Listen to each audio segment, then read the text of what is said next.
Namaste to all. Welcome back to an article a day creates an excellent way.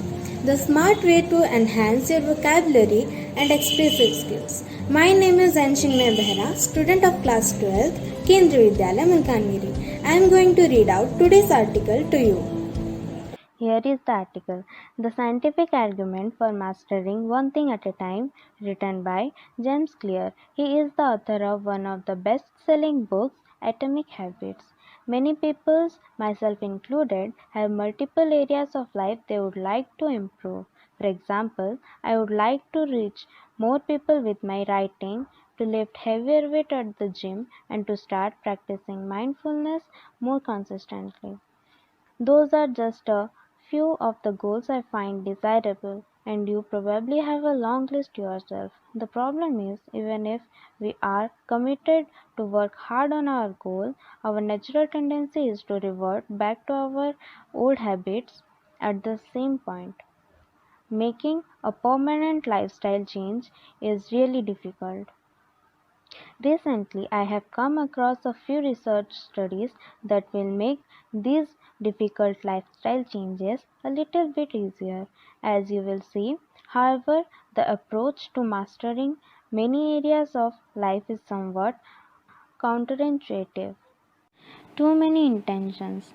If you want to master multiple habits and stick to them for good, then you need to figure out how to be consistent. How can you do that? Well, here is one of the most robust findings from psychology research on how to actually follow through on your goals. Research has shown that you are 2 to 3 times more likely to stick with your habits if you make a specific plan for when, where, and how will you perform the behavior. For example, in one study, scientists asked people to fill out this sentence. During the next week, I will partake in at least 20 minutes of vigorous exercise on day, at time of day, at or in place. Researchers found that people who filled out this sentence were 2 to 3 times more likely to actually exercise compared to a control group who did not make plan for their future behavior. Psychologists called this specific plans implementation intentions because they state when, where, and how you intend to implement a particular behavior. This finding is well proven and has been repeated in hundreds of studies across a broad range of areas. For example, implementation intention have been found to increase the odds that people will start exercising, begin cycling, stick with studying, and even stop smoking. However, follow-up research has discovered implementation intentions only work when you focus on one thing at a time. In fact, researchers found that people who tried to accomplish multiple goals were less committed and less likely to succeed than those who focused on a single goal. This is important. So let me repeat, developing a specific plan for when, where, and how you will stick to a new habit will dramatically increase the odds that you will actually follow through, but only if you focus on one thing. What happens when you focus on one thing? Here is another science-based reason to focus on one thing at a time. When you begin practicing, a new habit it requires a lot of conscious effort to remember to do it. After a while, however, the pattern of behavior becomes easier. Eventually, your new habit becomes a normal routine and the process is more or less mindless and automatic. Researchers have a fancy term for this process called automaticity.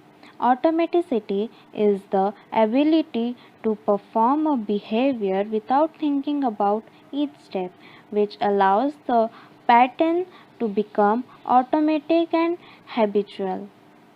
But here is the thing, automaticity only occurs as the result of lot of repetition and practice.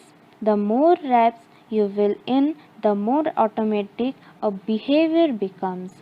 For example, this chat shows how long it takes for people to make a habit out of taking a 10-minute walk after breakfast.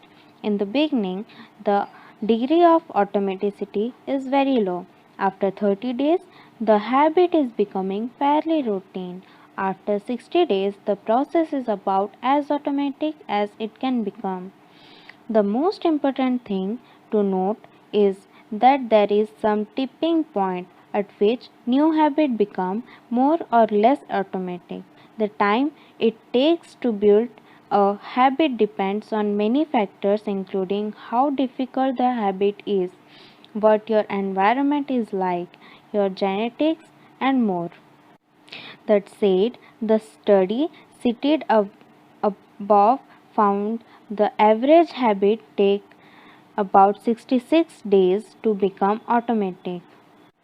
Don't put too much stock in the number. The range in the study was very wide, and the only reasonable conclusion you should make is that it will take months for new habit to become sticky.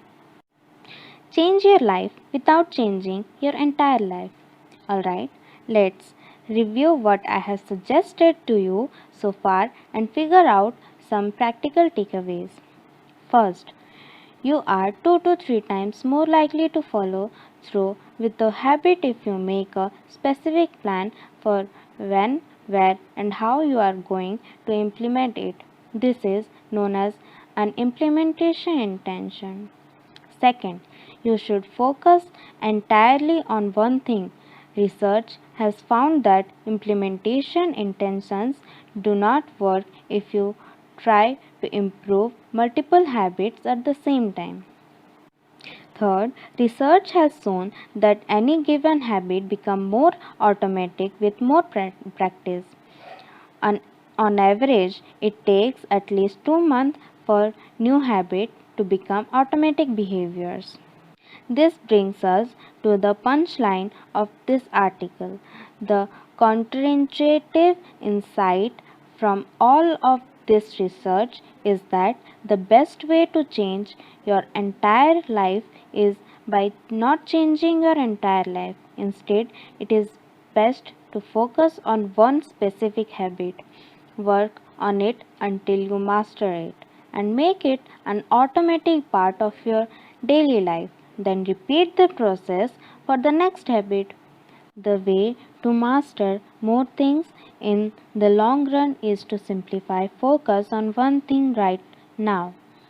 The special words that have been chosen from the article are revert, counterintuitive, and partake. First, revert, which means return to a previous state, practice, topic, etc. For example, he reverted to his native language. Second, counterintuitive, which means something that is counterintuitive does not happen in the way you would expected it to.